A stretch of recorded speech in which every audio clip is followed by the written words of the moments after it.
Eh bien, rebonjour à tous. On va donc reprendre cette conférence annuelle autour des enjeux de la supply chain durable.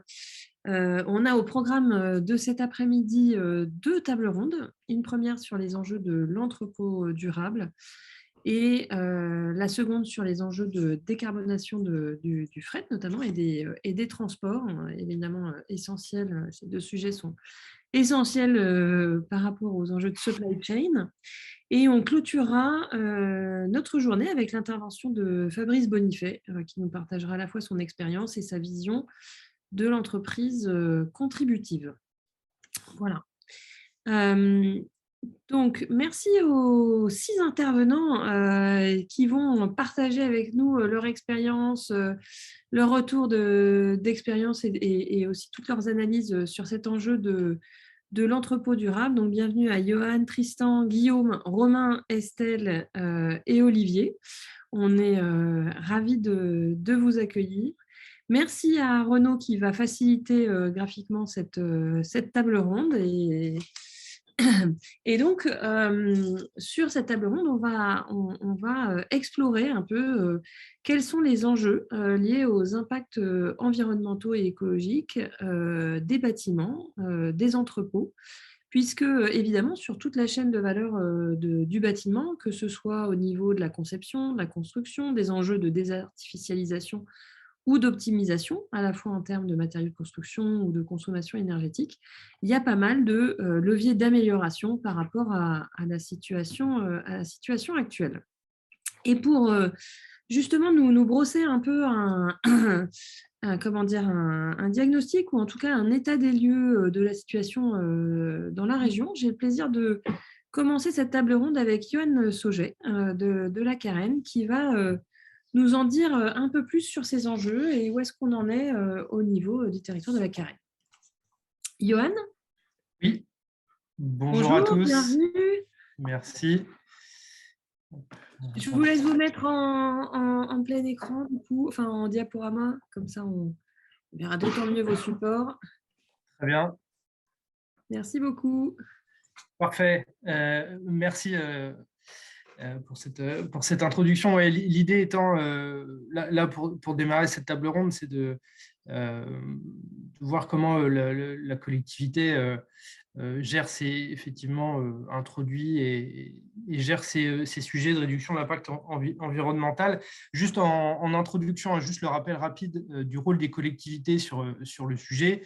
La collectivité, comme toutes, hein, comme les autres collectivités, ont pour objectif de créer, aménager, développer et commercialiser les zones d'activité, que ce soit par intervention directe ou indirecte avec les aménageurs. Juste un petit focus sur le territoire Saint-Nazaire Agglomération Carène, hein, juste pour rappel, il y a une dizaine de communes, donc entre Pornichet et Saint-Nazaire. Il y a une vingtaine de zones d'activité, 14 à vocation tertiaire, et il y a plus de 3000 entreprises de 1 salarié et plus, oui, 3000 entreprises, et il y en a environ un tiers sur les zones d'activité.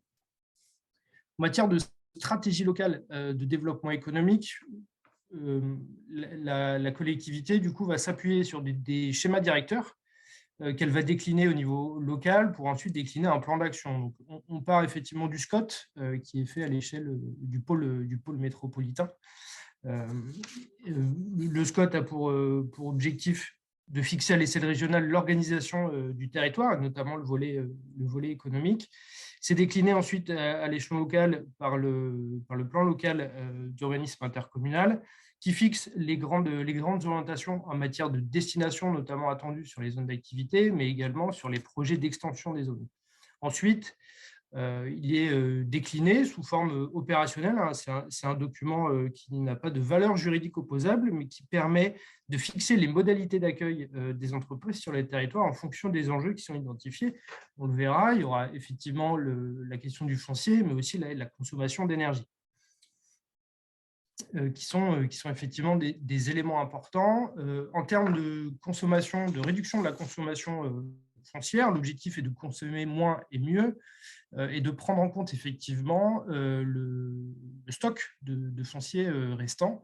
Parce que si on considère effectivement le rythme de consommation annuelle qui est constaté depuis les 10 dernières années, la Saint-Nazaire Agglomération dispose de 5 à 9 ans en fonction de différents critères que je vous passe pour éviter d'être trop long et trop précis, on se retrouvait dans une situation que d'autres territoires connaissent, hein, de ne plus être en capacité de proposer du foncier pour de l'activité économique. Et le deuxième enjeu qui est identifié, c'est effectivement la maîtrise de la consommation d'énergie et le développement des énergies renouvelables. Et là, de même, ce sont des réglementations nationales, le décret tertiaire, la loi énergie-climat, qui sont déclinées à l'échelle locale avec des objectifs effectivement précis également via le plan climat air-énergie territorial. Pour vous donner un petit peu des images, en tout cas des illustrations sur ce qui est fait sur le territoire, sur le consommer moins et mieux. Le territoire, depuis une quinzaine d'années maintenant, favorise en tout cas le développement de ce qu'on appelle les villages d'entreprise. Ce sont des outils qui permettent de réduire la consommation foncière et d'optimiser en tout cas certains aspects, comme par exemple les accès, le stationnement, et ça permet en moyenne de diviser par 3 les surfaces de foncier consommées sur le territoire. Aujourd'hui, il y a environ 140 cellules qui ont été développées sur le territoire à différentes communes. Et on a encore 9 programmes en cours d'études et en cours de réalisation. C'est des programmes qui sont menés soit par des aménageurs locaux ou soit par le biais de promoteurs privés sur des terrains qui sont identifiés, on le verra, soit sur des friches ou sur du foncier nu. Je vous parlais aussi du schéma d'accueil des entreprises qui fixe le cadre d'accueil des entreprises. Par exemple, sur les territoires de la Carène, il a été fait le choix, par exemple, sauf exception, d'éviter d'accueillir des entreprises qui ont besoin de 300 à 500 mètres carrés de bâti. Justement, on les oriente vers ces projets de village d'entreprise et sont regardés aussi les ratios en termes de foncier et de bâti sur les terrains qui sont cédés. Et aussi, de plus en plus, nous regardons l'utilité sociale du projet et aussi son impact, évidemment, en termes d'emploi. Autre illustration sur le consommer moins et mieux, c'est l'activation des friches. Donc là, il y a eu tout un recensement sur le territoire des friches existantes et l'idée est de pousser et d'orienter des projets pour réactiver ces friches. On a un ancien site pharmaceutique sur une grande zone d'activité du territoire qui est en train d'être remobilisé par notamment Emmaüs. On a une ancienne gare SNCF, toujours sur une zone d'activité, qui va être transformée sur un village d'entreprise. Là, ce sera pour des petites cellules artisanales. Et on a un autre exemple à Montoire de Bretagne. On a un ancien site de STX Cabine qui a été transformé récemment sur un village d'entreprise aussi, mais cette fois à vocation plutôt industrielle, c'est-à-dire avec des cellules qui sont plus grandes. On va de 400 à 800 mètres carrés de cellules qui peuvent être couplées, évidemment, pour pouvoir répondre à toute une typologie d'activités. Autre enjeu et autre illustration, c'est sur la maîtrise de la consommation d'énergie et le développement des énergies renouvelables. Je le disais en introduction, il y a une déclinaison de la réglementation nationale à l'échelle locale via le plan climat air-énergie et qui fixe tout un tas d'objectifs chiffrés, comme notamment la réduction de la consommation d'énergie pour le tertiaire, qui sera alors de moins 14% d'ici à 2030, moins 20% pour l'industrie, et ça va être vraiment sur le focus consommation d'énergie. Et il y a aussi tout le volet développement des énergies renouvelables.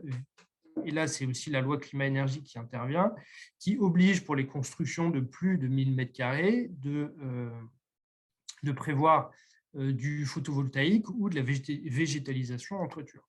Donc, il y a tout un cadre réglementaire qui évolue et du coup, la collectivité, pour accompagner, encourager et sensibiliser les entreprises à l'éco-responsabilité, a développé depuis ce dernier trimestre, depuis septembre 2021, on est en train de mener une action de sensibilisation et d'intervention, et d'accompagnement à la transition énergétique des entreprises via 2 partenaires que nous avons identifiés, que sont Horace, qui est un partenaire de la Chambre de commerce et de l'industrie à l'échelle régionale, et Atlanson pour le volet photovoltaïque.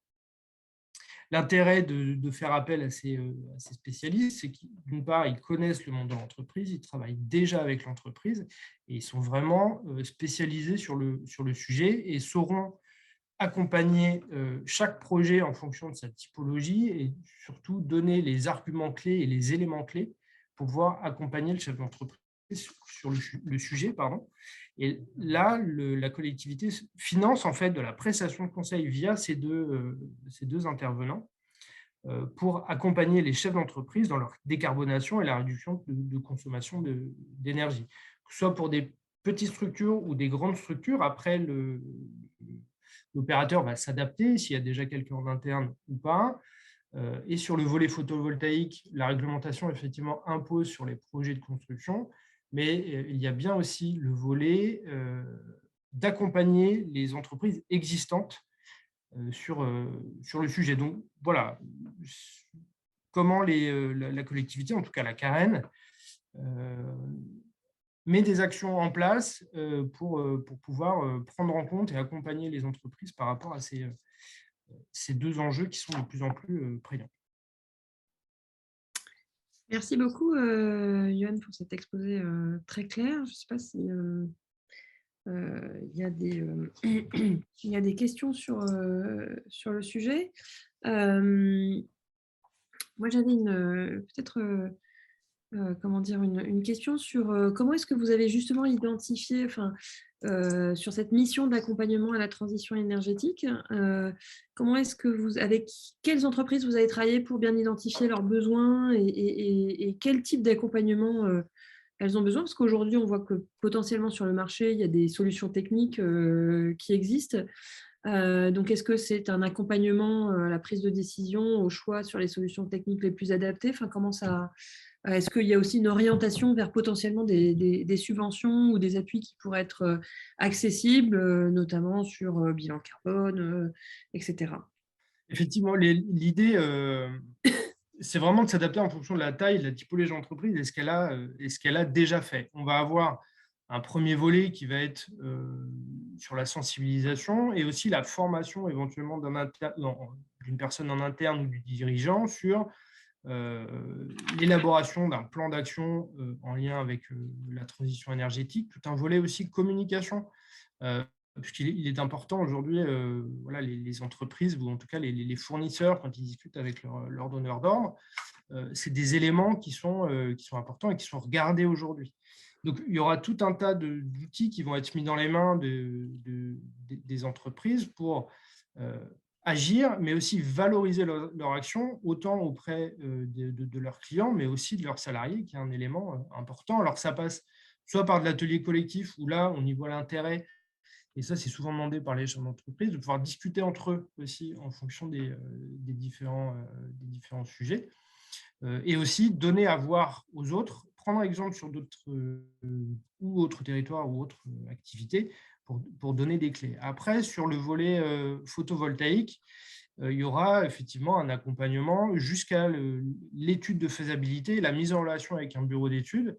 Éventuellement, on se pose la question d'aller cofinancer ces missions-là. L'étude de faisabilité, on s'appuie sur des outils qui sont développés notamment par le syndicat d'énergie à l'échelle locale, qui permet pour l'entreprise, sans dans un premier temps débloquer des fonds, de savoir si c'est opportun et sous quel modèle on pourrait installer du photovoltaïque en toiture, par exemple, ou en ombrière. D'accord. Il y a une question de M. Pirat qui pose la question de savoir comment sont intégrés à la démarche les offreurs de solutions techniques locaux. Alors là, il y a tout un travail effectivement qui est en train d'être mené. À l'échelle locale, on l'a déjà rencontré, on leur a présenté la mission. Et après, autant Horace et Atlanson, en fait, disposent déjà d'un réseau, alors local et parfois un petit peu plus loin, c'est sûr, pour pouvoir valoriser les actions. Mais en tout cas, nous, le message sur le territoire, c'est bien de travailler en collaboration et de pouvoir connaître et identifier les personnes compétentes pour intervenir sur le sujet. et les faire intervenir. Ce n'est pas parce qu'on a un interlocuteur qui vient et qui travaille pour le compte de la Carène, on se laisse le droit à un interlocuteur local d'intervenir aussi dans les échanges collectifs auprès des entreprises. Ça va être à voir et aussi à suggérer de la part de la personne qui sera la plus à même de répondre. Ok. Merci beaucoup pour votre intervention, Johan. Comme vous êtes nombreux sur la table ronde, on va maintenant passer à Tristan, qui représente la société Tristan Biens de la société Oxygène. Et Tristan, vous allez nous présenter un peu justement les démarches que vous mettez en place en termes d'accompagnement d'entreprises sur la réduction de l'impact environnemental de bâtiments et d'entrepôts. Et donc, merci pour cette présentation. Bienvenue. Parfait. Bonjour à toutes et tous. Vous m'entendez bien? Pas de souci de micro. Ouais, on vous entend bien, on voit bien votre présentation. Parfait, super. En tout cas, merci pour l'invitation et merci également aussi à Johan pour le discours un peu d'introduction sur les enjeux. Donc moi, je suis Tristan Viane, je suis chef de projet bas carbone également en efficacité énergétique pour la société Oxygène.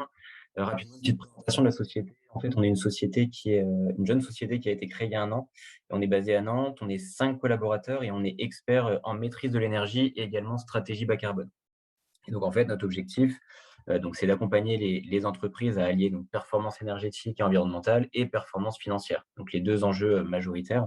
Donc, pour cela, on va travailler avec donc 3 thématiques qui vont être toutes liées finalement les unes entre les autres, avec la thématique bas carbone, donc réalisation de bilan carbone, mise en place d'un plan d'action adapté aux activités de l'entreprise.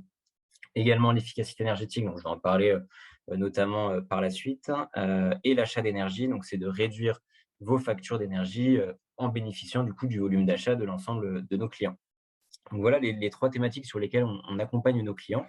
Et donc aujourd'hui, moi, je souhaitais vous parler donc d'un cas d'étude d'un de nos clients, donc un retour d'expérience d'un client du coup qui est une usine de fabrication de chaussures donc française qui est basée entre Angers et Nantes et plus précisément à Montjean-sur-Loire. Et en fait, cette usine fait partie du groupe Eram.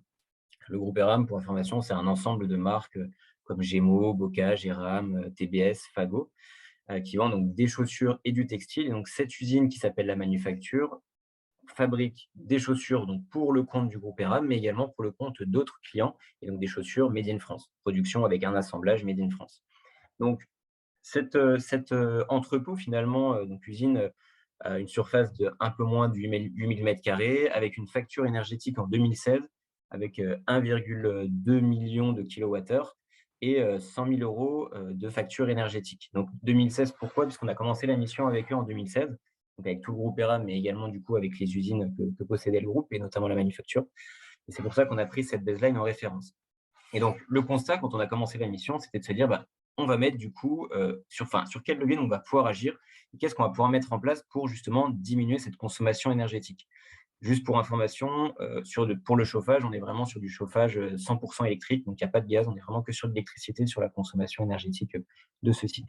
Alors, sur les 6 thématiques, les leviers sur lesquels on peut agir, on va commencer par la sensibilisation. Vous allez le voir juste après sur un petit graphique avec une petite animation pour vous montrer un peu à quel point ça peut permettre de diminuer les consommations, mais une sensibilisation de la part de tous les collaborateurs présents dans l'entreprise et donc dans l'usine, afin de transmettre les bons gestes et les bonnes pratiques pour réduire les consommations énergétiques. Ça, c'est vraiment quelque chose de facile à faire, non coûteuse et finalement qui a un fort impact, vous le verrez par la suite.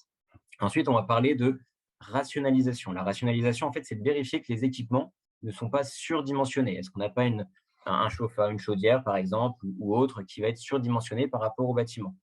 Ensuite, vous avez du coup une partie donc, communication des informations, c'est-à-dire qu'il faut maintenir en éveil cet élan de la part des collaborateurs, notamment lors de la sensibilisation, donc en communiquant régulièrement sur les bonnes pratiques, sur les avancées technologiques par rapport à la mise en place d'actions justement énergétiques, etc., pour qu'ils puissent être informés et être au courant de ce qu'on est en train de mettre en place et créer vraiment un projet global au sein de tous les collaborateurs.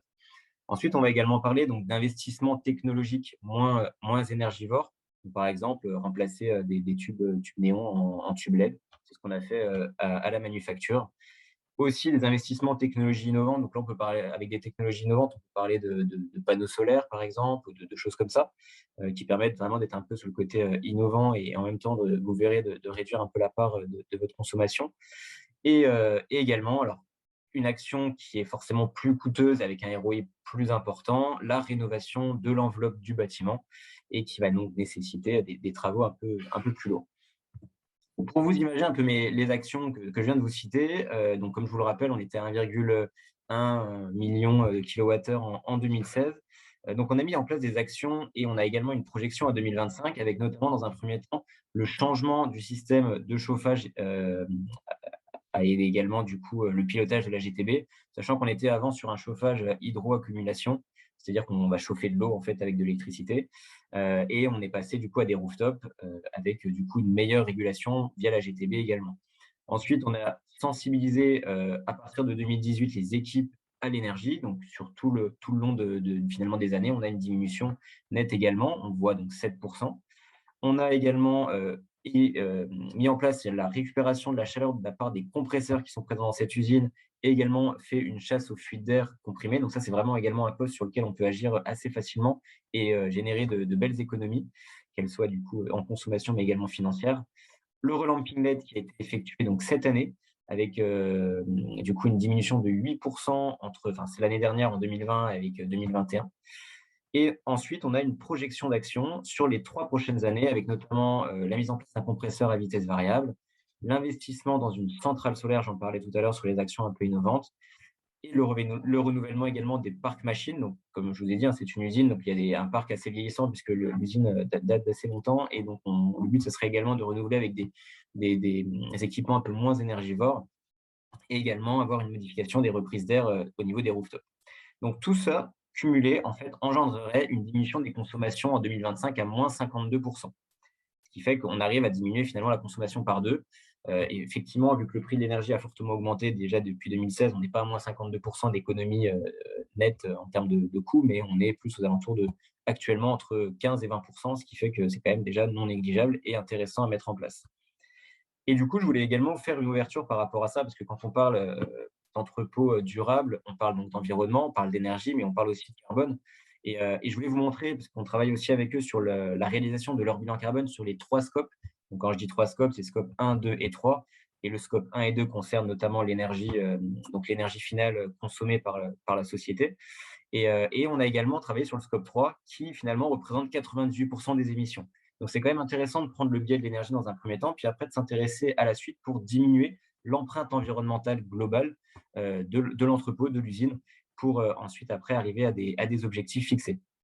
Et comment on peut le réduire? On peut le réduire en, par exemple, alors pour ce client-là, on va travailler sur de l'éco-conception. C'est une ouverture vraiment sur le scope 3, mais de l'éco-conception par rapport à leurs produits. Et donc, travailler sur le lieu de production des matières en amont, également les matières qui vont être utilisées, et sur le transport aussi pour acheminer du coup les matières premières vers l'usine de la manufacture. Pour récapituler, du coup, par rapport à ce que je viens un peu de vous dire, pourquoi mettre en place, du coup, une stratégie d'efficacité énergétique et environnementale? Ça va permettre, dans un premier temps, de réduire vos consommations, bien évidemment, mais également vos charges. Et c'est important quand on parle d'empreinte environnementale et énergétique. Je vous en parlais tout à l'heure. Le but, c'est vraiment de lier un peu les deux, de vraiment lier l'environnement, mais également aussi la partie financière.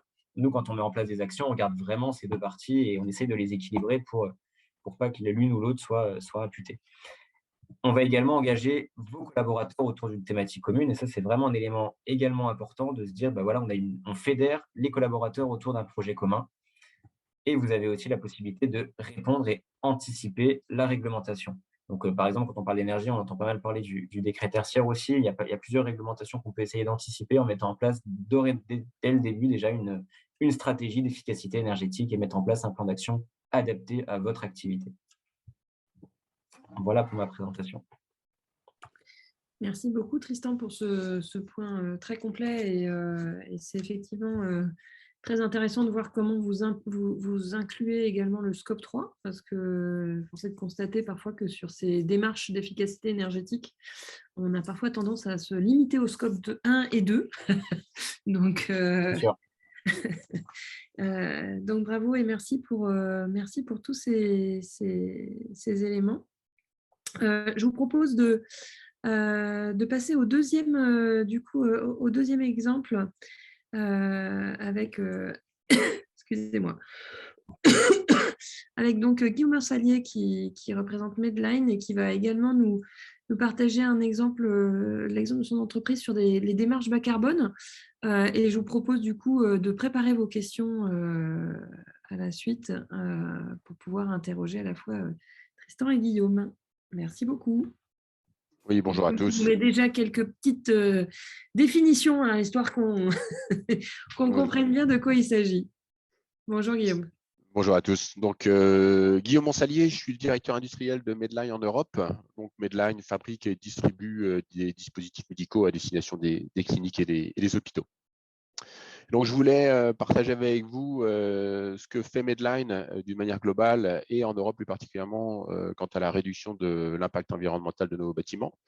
On a la chance d'être dans une entreprise en forte croissance et donc nos besoins immobiliers vont croissant également, et aussi bien sur la partie industrielle que sur la partie tertiaire. Et donc, on va rentrer un petit peu plus dans le détail pour la partie industrielle, puisque c'est celle-ci qui nous intéresse aujourd'hui.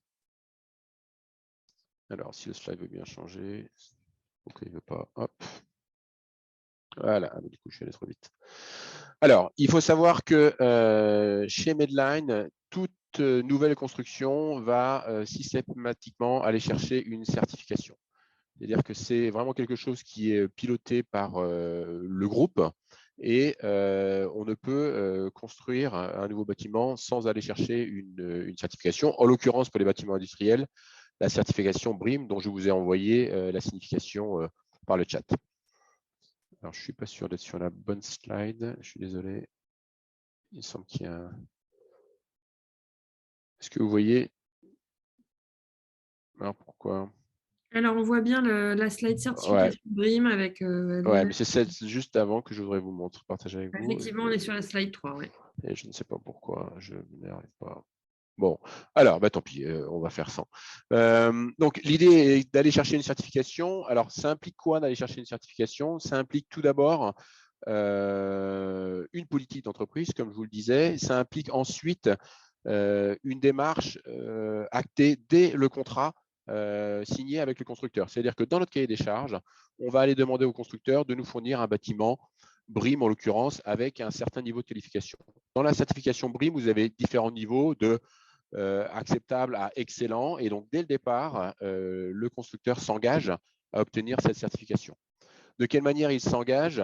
D'abord, dans le cahier des charges, c'est clairement spécifié qu'on doit obtenir la certification. Et ce qui fait l'intérêt de ces certifications, c'est qu'elles sont basées sur un questionnaire a priori, donc avant même l'avant-projet, on va essayer de voir quels sont les points sur lesquels on a envie d'agir. Et a posteriori, et c'est ça qui fait pour moi la force, il y a un organisme indépendant qui va venir vérifier que le bâtiment, une fois construit et une fois en fonctionnement, va effectivement répondre à ces contraintes. Donc, l'engagement que va prendre le constructeur, il est vraiment total. Au-delà d'être un engagement signé, on va pouvoir vérifier après 6, 9, 12 mois de fonctionnement du bâtiment qu'on va bien retrouver notamment en termes de performance énergétique ce qui avait été convenu. Et ce qui fait pour moi une vraie différence avec quelque chose, une certification qu'on irait chercher a priori, alors que là, il y a bien quelqu'un qui vient vérifier, une fois le bâtiment en fonctionnement, que les critères qui étaient déterminants pour le choix de cette certification ont effectivement été respectés. Il y en a pour lesquels c'est plus facile que d'autres, et la classification BREEAM fonctionne avec un système de crédit. Un autre des avantages, c'est que vous avez le choix d'orienter la performance de vos bâtiments en fonction de critères qui vous sont propres. Il y a 5 grandes familles. Donc, la première, c'est la gestion de l'eau et des énergies. La deuxième, le respect de la biodiversité aux alentours du site.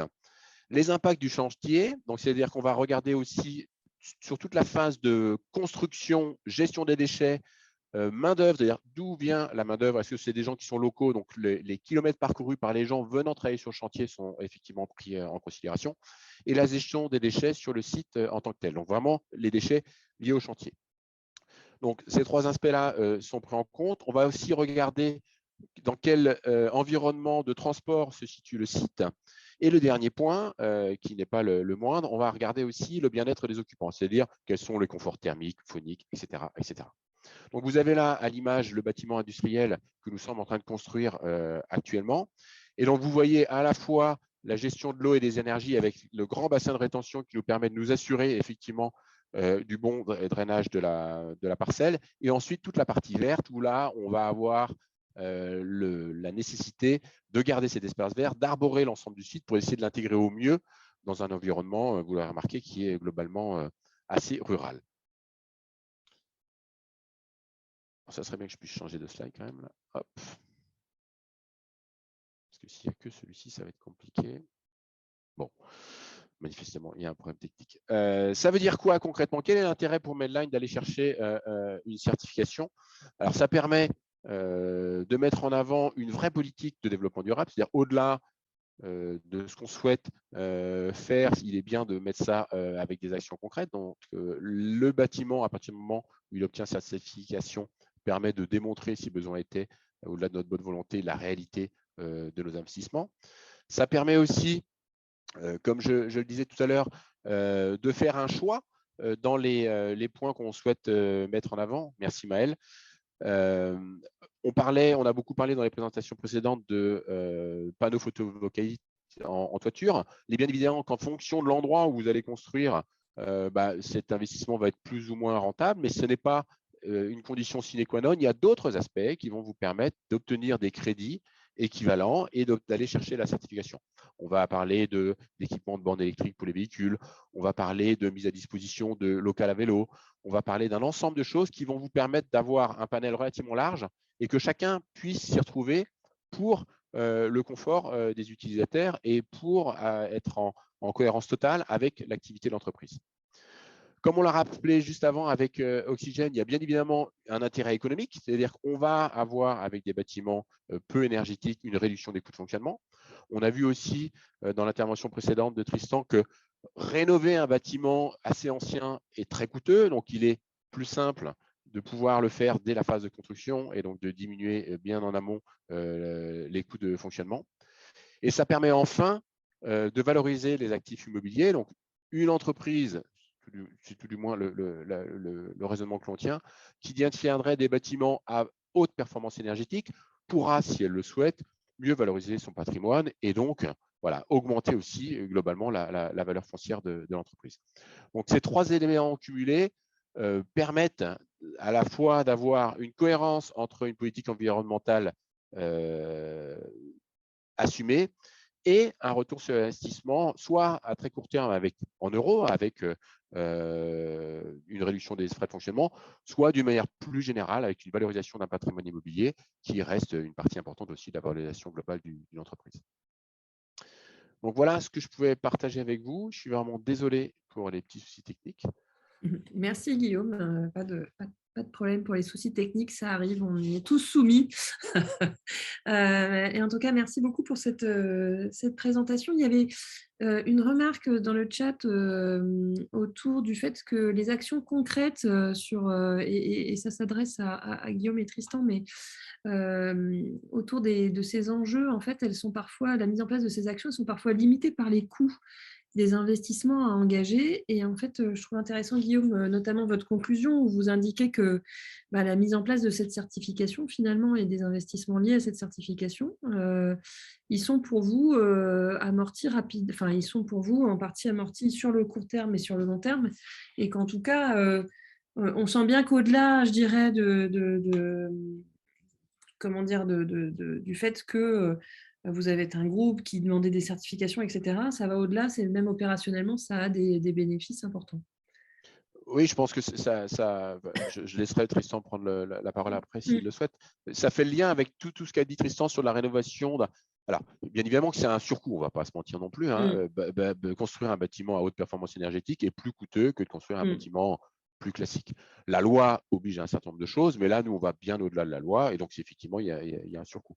Maintenant, il est vraiment intéressant de remarquer comment vous pouvez aussi amener vos clients, là aussi, c'est important qu'il y ait une cohérence entre le message que vous passez auprès de vos clients et la réalité, mais vos collaborateurs, je pense qu'il y a aussi une certaine fierté à appartenir à une entreprise pour qui le développement durable est important.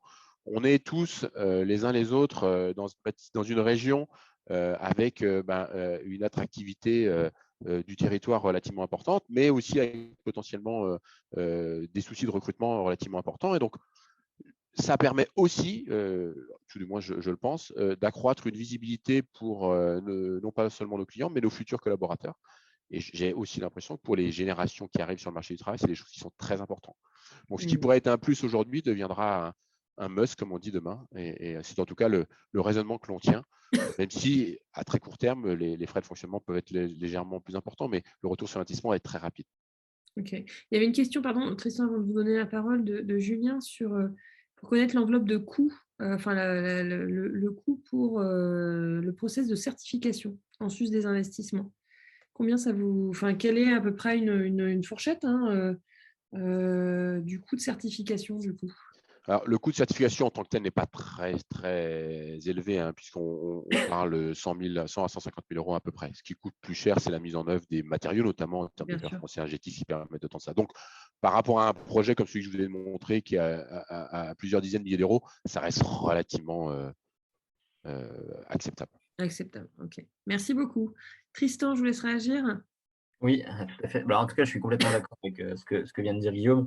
C'est vrai qu'aussi sur ma partie présentation, alors on parlait beaucoup du bâtiment, mais je pense qu'il est aussi important de parler aussi des occupants et de dire que les occupants ont aussi un rôle, comme je l'ai pu le souligner, et notamment avec les chiffres, un rôle important à jouer dans la réduction des consommations. Et donc, c'est pour ça aussi, je pense que la partie sensibilisation est tout aussi importante, même si, bien évidemment, la partie bâtimentaire, c'est un peu la base aussi. Mais c'est vrai que les occupants ont tout de même un grand pouvoir sur la réduction des consommations de l'entreprise. Eh bien, merci à tous les deux pour ces témoignages. On va continuer parce qu'on a encore 3 intervenants qui participent à cette table ronde. Et on va continuer avec Romain Siegfried. Bonjour Romain, merci d'être avec nous. Romain qui va nous partager un peu les enjeux autour de la logistique urbaine et durable, puisque Romain fait partie d'Oran, et donc pouvoir nous donner aussi quelques éléments de contexte et d'état des lieux sur ces enjeux. C'est à vous. Et on vous voit bien et on voit bien votre présentation. C'est parfait. Merci beaucoup. Bonjour à toutes et à tous. Effectivement, donc moi, je suis directeur de projet à l'agence d'urbanisme de la région nantaise, donc qui est un bureau d'études publiques qui travaille pour les collectivités territoriales à l'échelle du département de la Loire-Atlantique. Et vous présenter un peu, voilà, on ne sera pas que dans la thématique pure du bâtiment durable, mais un peu comment, de manière systémique, on peut voir les enjeux de la logistique bas carbone en travaillant et les enjeux de foncier, donc de localisation de bâtiments, mais aussi les enjeux de flux, de déplacement, de mouvement, de flux de marchandises. Donc, c'est un peu là, je vais vous donner en quelques lignes les conclusions d'un travail qu'on a réalisé pour la première fois sur cette double dimension.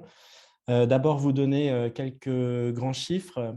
Nantes-Saint-Nazaire, c'est vraiment un hub logistique. On a à peu près 13 zones logistiques connectées aux grands axes de transport, aux grandes infrastructures de transport sur le département. 800 entreprises liées au transport logistique, là, en tant que tel, avec 25 000 emplois.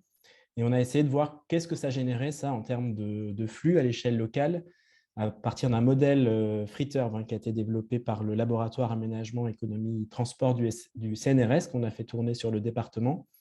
Donc, on a estimé à peu près à 780 000 mouvements générés chaque semaine par l'ensemble de ces entreprises de transport, avec des mouvements qui sont aujourd'hui assez concentrés à plus de 50% sur la métropole nantaise et plus de 80% si on y ajoute l'agglomération de Saint-Nazaire. On a essayé de regarder aussi comment se différencier ces flux de transport par les différentes filières. Donc, pareil, pas regarder seulement la logistique pure, mais aussi tous les flux qui vont être notamment liés à l'artisanat, au service à la personne. Et on se rend compte que c'est la majorité des flux aujourd'hui en termes de transport de marchandises. Regardez aussi les impacts en termes de non-établissement par rapport au mouvement. Là, évidemment, on voit que les activités logistiques en tant que telles représentent que 1% des établissements, mais à peu près 8 à 9% de l'ensemble des flux.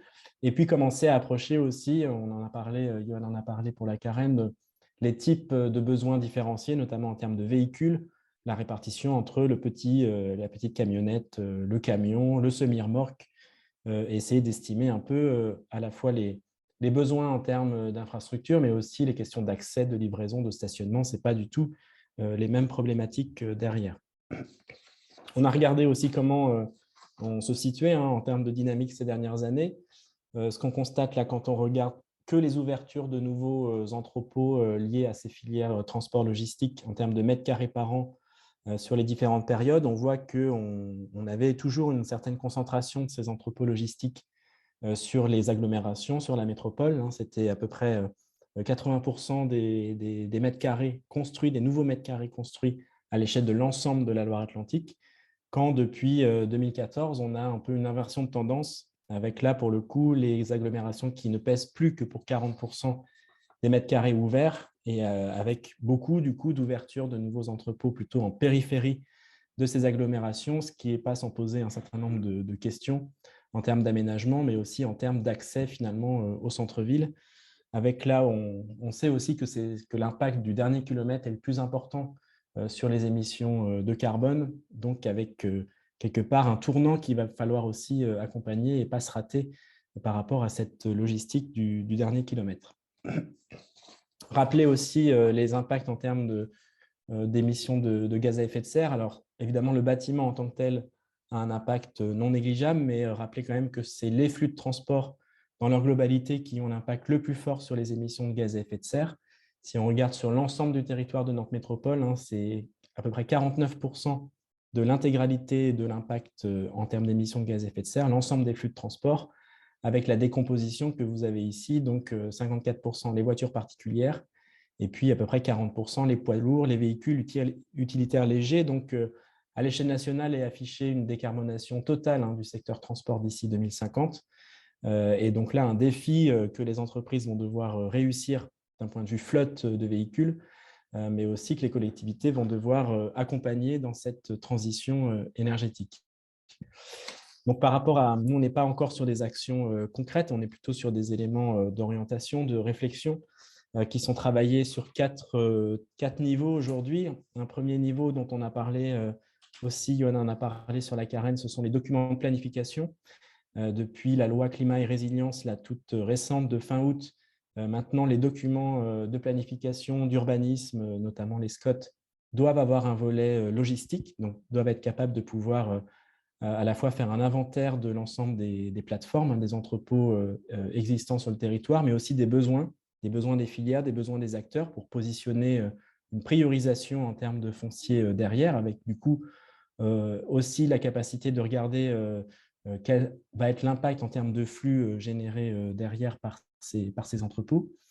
Le deuxième aspect, c'est de travailler les infrastructures de logistique urbaine, là avec des exemples qui se créent, notamment dernièrement Toulouse, qui a ouvert un entrepôt logistique qui permet de gérer les ruptures de charge, donc comment des gros porteurs peuvent arriver sur ces plateformes pour ensuite que des plus petits camionnettes partent à destination du centre-ville. Ce n'est pas simple du tout en termes de volume, en termes de coûts que ça peut représenter, mais aussi en termes de rupture un peu dans la clientèle. Donc, c'est des choses qui sont travaillées avec les acteurs, notamment sur la métropole, là, dans le cadre d'un programme qui s'appelle Interlude, Innovation territoriale et logistique urbaine durable, qui est financé via les C2E par le ministère de la Transition écologique avec l'ADEME, le CEREMA. Donc, dans ce cadre-là, il y a des ateliers en cours pour essayer de travailler avec ces acteurs sur une réponse que pourra apporter la collectivité par rapport à ces logiques d'infrastructure en entrée de ville, on va dire. Un aspect aussi important sur lequel on travaille beaucoup à l'agence d'urbanisme, c'est comment ne pas sortir les activités productives de la ville et comment on peut les intégrer mieux demain. On pense notamment aux pieds d'immeubles, au rez-de-chaussée, qui sont aujourd'hui beaucoup de rez-de-chaussée commerciaux. Mais demain, on peut très bien imaginer que ces rez-de-chaussée soient aussi en partie des zones de stockage, des zones logistiques qui vont pouvoir aussi servir à cette productivité de la ville. Comment on peut gérer aussi le stationnement, ce qui ressort beaucoup des acteurs. Moi, j'arrive dans le centre-ville, je ne sais pas où me garer. Je vais y rester quelques 30 minutes, 1 heure pour livrer l'ensemble de mes clients. Aujourd'hui, c'est une problématique. Donc, comment on peut apporter cette réponse-là aussi? Et puis, le dernier aspect sur la partie émissions de gaz à effet de serre, c'est aussi maintenant la possibilité pour les collectivités de définir des zones réservées, en tout cas, aux véhicules les moins polluants. Donc, c'est le cas à Nantes, là, sur une zone à trafic limité, qui était une des premières zones un peu de ce type-là à l'image des villes en Allemagne ou en Italie. Donc, il y a une zone aujourd'hui de 60 hectares, donc assez petite par rapport aux 611 hectares total des zones 30 à l'échelle de la ville de Nantes. Et là, l'idée, voilà, c'est maintenant aussi la possibilité de définir des zones à faible émission. Donc, évidemment, ça ne va pas se faire tout de suite parce qu'il faut le temps que les entreprises basculent leur flotte vers ces nouveaux types de motorisation à faible émission, mais c'est l'idée d'accompagner aussi ce changement et de pouvoir, pour la collectivité, accompagner ces points d'inflexion nécessaires pour évoluer vers une logistique bas carbone. Donc voilà un peu rapidement les quelques enseignements de cette étude que vous retrouvez sur notre site internet, sur le site internet de Laurent, l'agence d'urbanisme. Et puis, je reste disponible pour répondre à vos questions si vous en avez. Merci beaucoup. Je vais prendre la question à la fin, puisque du coup, on court un petit peu après le temps. J'en suis navrée. Mais du coup, je vais laisser la parole à notre prochaine intervenante, Estelle, qui va partager avec nous un peu quelques exemples justement de ce qui peut être mis en place, mais aussi voilà, quelles sont aussi les limites auxquelles on peut être confronté parfois quand on traite ce sujet de l'entrepôt durable, et notamment en lien avec les plans territoriaux, les questions de réglementation, etc. Bonjour Estelle. Êtes-vous… Bonjour à tous. Alors bonjour. Alors par contre, on ne vous voit pas. On aimerait bien vous voir. Est-ce que ça va mieux? Ben voilà, ça va mieux, on vous voit maintenant. Voilà. Très bien. C'est à vous Estelle, je laisse commencer. Merci beaucoup. Mais je vous en prie. Alors, j'appartiens à une association qui s'appelle Afilog, qui est une association qui a 20 ans d'existence, qui regroupe des promoteurs, des investisseurs, des utilisateurs, des équipementiers, des bureaux de contrôle, des constructeurs, en bref, tous les acteurs de la chaîne logistique. Et à un niveau plus, on va dire, moins associatif, j'appartiens à une société qui s'appelle Aconstruct, qui est contractant général et maître d'œuvre en bâtiment industriel, logistique et tertiaire. Pour ce qui concerne Afilog, j'ai le plaisir de copiloter la commission interne à Afilog sur commission sobriété foncière. Et c'est je dirais l'objet de mon intervention aujourd'hui. Je laisserai la suite à Olivier Barge qui viendra sur des sujets plus globaux sur les engagements de la profession logistique sur la décarbonation, la sobriété foncière, le photovoltaïque, etc. Alors, la première chose, c'est qui dit sobriété foncière, dit artificialisation. On est bien sûr très favorable chez Afilog à lutter contre l'artificialisation et à aller dans le sens de la sobriété foncière. C'est le sens de l'histoire. Pour autant, on sent que c'est un sujet qui, bien qu'ancien, puisqu'on commence à parler de la réqualification des friches déjà depuis la loi SRU en 2000, mérite encore de franchir un certain nombre d'écueils, de trouver des solutions et de travailler. Alors, une première chose que j'ai voulu reprendre là, c'est finalement la définition de l'artificialisation telle qu'on la retrouve dans la loi climat-résilience. Voilà, pour avoir un peu une idée, on verra ce que donnent les décrets de loi, ils ne sont pas encore sortis. On doit encore y travailler, mais voilà. Donc, l'artificialisation nette des sols, en fait, j'ai un sondage qui s'est affiché, pardon, est défini comme le solde de l'artificialisation et de la renaturation des sols constatés sur un périmètre et sur une période donnée. Donc, il y a eu également la définition de la renaturation d'un sol ou de la désartificialisation. On voit là qu'elle est encore assez vague et qu'il va falloir trouver les solutions de terrain. On voit également que cette notion d'économie des sols naturels, agricoles et forestiers, donc finalement d'artificialisation, a été intégrée à la définition même de l'installation classée pour la protection de l'environnement, qui concerne une très grande majorité des bâtiments logistiques de nos membres.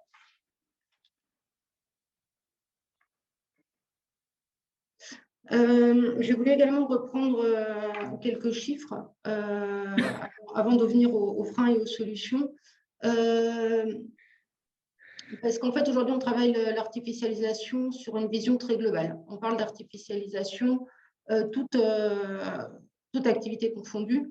Et finalement, l'artificialisation engendrée par les bâtiments logistiques en France, ça n'est finalement qu'1%. Donc, c'est un chiffre très, très faible en regard, par exemple, de l'artificialisation engendrée par le logement, qui est pour nous clairement le sujet dimensionnant, qui est de 46%. Un autre chiffre, c'est que finalement, l'ensemble des entrepôts du territoire, bien qu'on ait l'impression que ce sont des très grands bâtiments qui prennent beaucoup de place, ça n'est que 0,04% du territoire national, donc la surface de Marseille. 50% des entrepôts sont sur ce qu'on appelle la dorsale, qui est représentée sur la diapo. Et pour autant, en 2019, la moitié des transactions ont été réalisées hors dorsale, toujours dans une volonté d'optimiser les flux et de réduire les impacts qui ont notamment été cités dans la présentation précédente par Romain. Alors, finalement, quelles sont les solutions et quels sont les freins? Une des solutions, c'est de pouvoir densifier. Les stockages, de pouvoir monter en hauteur, finalement, de pouvoir stocker plus sur une emprise plus faible au niveau de l'emprise bâtiment. Et il y a également une autre solution qui consiste à pouvoir se rapprocher des limites de propriété, en réduisant ainsi l'emprise foncière totale du site, donc incluant les voiries, les installations annexes, les bassins de gestion d'eau pluviale, etc. Et enfin, c'est l'utilisation des friches, la réhabilitation des friches, qui est bien sûr une volonté très forte des acteurs de l'immobilier logistique, mais qui rencontre quelques freins. Alors, pour rester sur ce sujet des friches, la première chose, c'est qu'une friche, pour qu'on puisse l'utiliser réellement, doit répondre à un certain nombre de critères en termes de localisation, d'infrastructure, de surface, de bassin d'emploi. Il doit y avoir un bilan financier qui est tenable aussi.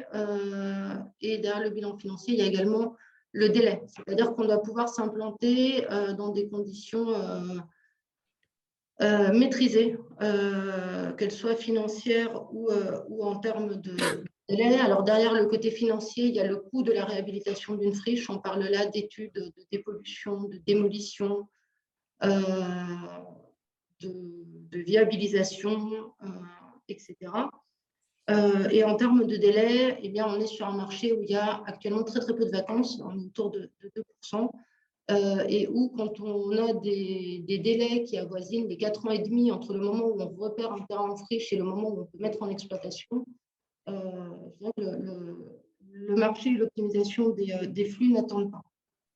En termes de localisation,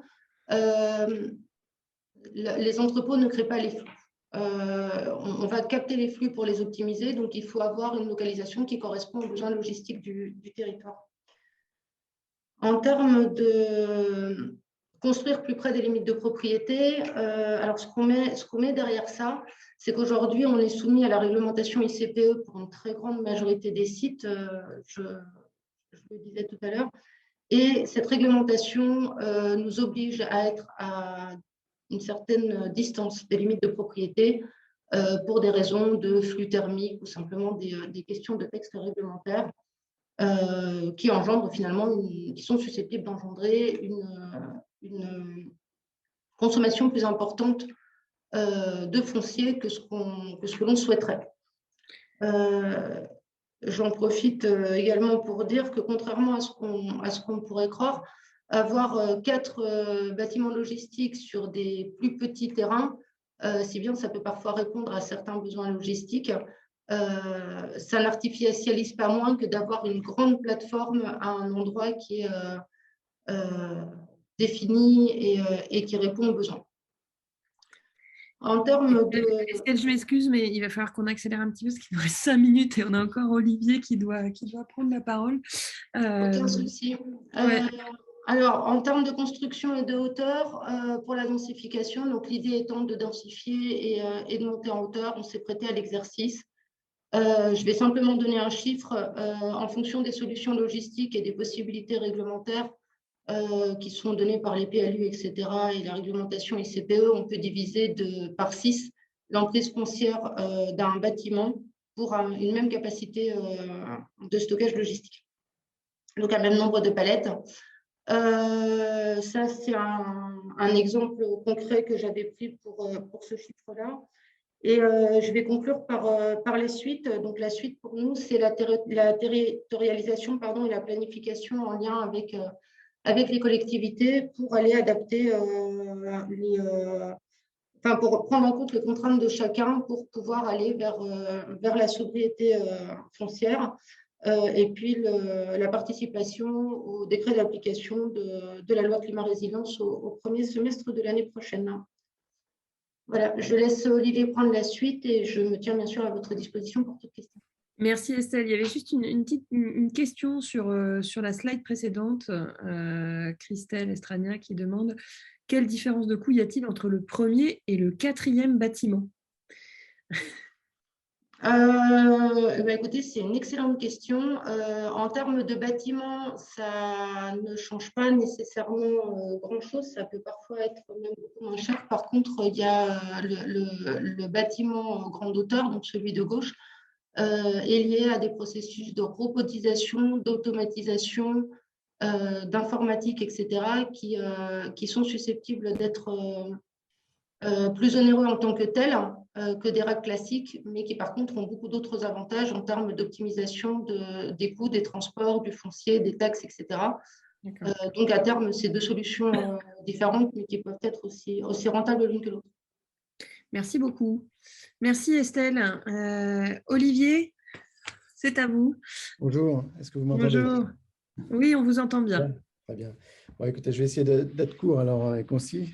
Et en même temps, je pense que les différents intervenants qui sont passés précédemment, aussi bien Oxygène, Medline ou Aura, ont vraiment listé les principaux points qui caractérisent cet immobilier logistique. Et donc, du coup, quelque part, je vais tout ce qui a été dit, je vais dans la prolongation de ce qui a été dit et plutôt insister sur donc deux, trois points. Comme l'a dit Estelle, moi je suis aussi donc un membre d'Afilog et j'interviens à ce titre. J'ai accessoirement également, je travaille chez Prologis. Et donc on a au sein d'Afilog signé l'été dernier une charte d'engagement réciproque avec l'État qui porte sur trois thèmes principaux côté Afilog, qui sont effectivement la sobriété foncière dont Estelle vient d'évoquer, la décarbonation de nos activités et la biodiversité.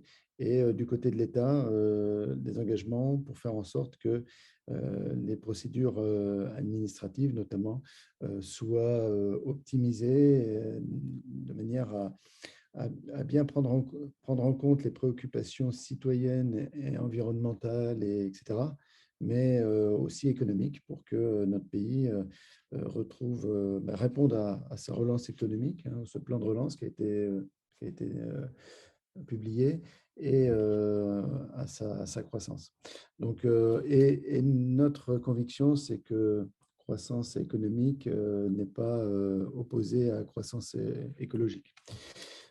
Donc, sur le point de la sobriété foncière, je n'y reviens pas. Sur le point de la décarbonation, on a en ce moment un atelier de travail avec le CSTB dans lequel on est en train de définir un périmètre d'action et une méthode pour évaluer nos activités, puisqu'on voit beaucoup de choses publiées à droite et à gauche autour de ça, mais chacun un petit peu avec son périmètre, son langage et sa méthode, et c'est un peu difficile de s'y retrouver, de comparer, d'évaluer les choses. Donc voilà, on essaie de créer une sorte de standard qui nous permettra de dire tout simplement un peu quelle est pouvoir évaluer la performance de chacun sur la base d'une analyse de cycle de vie et puis d'une démarche d'éviter, réduire, compenser. Donc, c'est un travail qui doit aboutir début 2022, qu'on va tester en 2022 et ensuite qu'on espère donc déployer systématiquement sur nos activités. Pour rebondir sur ce que disait tout à l'heure un des panélistes, le scope 3, pour l'instant, effectivement, nous, on l'a exclu parce qu'en fait, on ne le maîtrise pas bien et on se dit si déjà on arrive à adresser le scope 1 et 2, ben c'est une étape déjà difficile mais importante. Et quand on aura maîtrisé effectivement ces 2 premiers scopes, on ira sur le scope 3 qui sont les impacts indirects et on essaiera de travailler avec nos clients sur ce sujet-là. Donc, sur la partie décarbonation, on a déjà des premiers beaux résultats hein, puisque quelques acteurs ont réalisé des constructions dans lesquelles ils ont fait ce qu'on a appelé une équivalence de neutralité carbone, hein, puisqu'on par la mise en place de solutions LED, géothermie, solaire, matériaux biosourcés, etc. On arrive aujourd'hui à réduire notre empreinte carbone sur nos activités de façon extrêmement importante. Empreinte carbone qui n'est pas si forte que ça, hein, puisque quand on prend un bâti logistique, en fait, c'est effectivement une enveloppe qui est assez importante, mais à l'intérieur, elle est vide.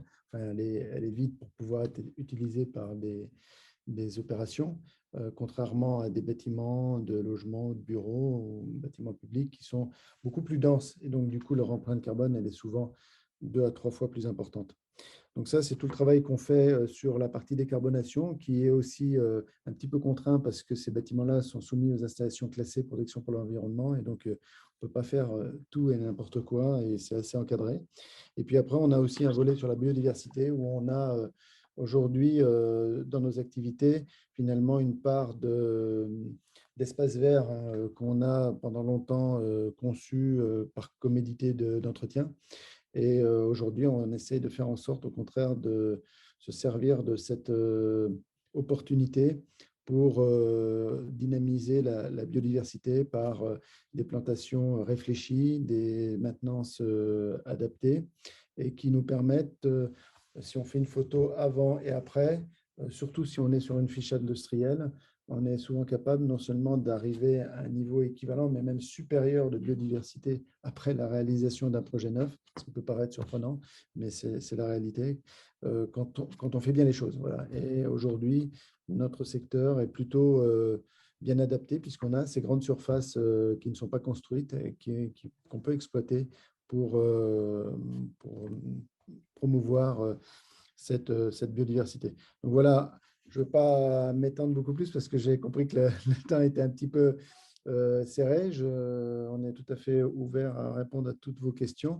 Mais voilà, la démarche que l'on fait au sein d'Afilog est vraiment une démarche forte en collaboration avec l'État pour non seulement appliquer la réglementation et notamment le décret tertiaire dont on a parlé tout à l'heure, mais même aller au-delà et pas subir les choses, mais plutôt être en dynamique sur ces sujets-là. Merci beaucoup, Olivier. Merci beaucoup pour cet esprit synthétique et merci aussi d'avoir souligné ce sujet des enjeux de biodiversité. Parce que souvent, quand on parle effectivement d'impact environnemental, d'impact écologique, aujourd'hui, on a quand même un prisme climat-carbone qui est très, très fort. Mais en fait, on a aussi beaucoup d'enjeux autour des enjeux de biodiversité, autour des enjeux de l'empreinte eau aussi, hein, si on parle de chaîne de valeur. Donc, merci beaucoup d'avoir souligné ça. On est arrivé, donc on a quelques minutes de retard. Il y a tout de même une question que j'aimerais vous soumettre hein, et puis peut-être répondre très rapidement ou en tout cas de le garder en tête en disant qu'effectivement tout ça est très intéressant. Mais comment est-ce que sur ces enjeux, on travaille aussi sur l'acceptabilité de ces infrastructures, notamment pour les citoyens? Je pense que la personne qui pose la question pense à certains enjeux qui se sont joués ces dernières semaines. Mais effectivement, la question aussi, c'est l'acceptabilité de ces entrepôts, de ces infrastructures dans le paysage, dans le territoire. Et donc, j'imagine que vous y travaillez, que ce soit du côté des entreprises ou des pouvoirs publics. Juste pour finir cette table ronde, vous avez fait un petit sondage, en fait, un petit quiz, en vous demandant à quelle vitesse est-ce que aujourd'hui, l'artificialisation des sols augmente, eh bien, en fait, c'est 4 fois plus vite que la population. Et donc, ça aussi, ça interroge. Alors, on l'a vu, pas forcément sur la question des entrepôts, mais sur peut-être la question de la surface de nos logements et notamment de la densification de nos logements. Donc, des grandes questions qu'on se renvoie. Et puis alors, j'aimerais bien qu'on voit à l'écran le travail de Renaud qui, bravo, nous a fait une restitution donc, de tous ces échanges très riches sur cette question d'entrepôt durable. Évidemment, on va vous transmettre, et merci beaucoup pour ça, hein, évidemment, les questions des scope 1, scope 2, scope 3, bon, plus complexe. On va vous transmettre ce support et vous rappeler qu'on fera un petit support synthétique de l'ensemble des échanges. Je vous remercie tous les 6 pour cette table ronde.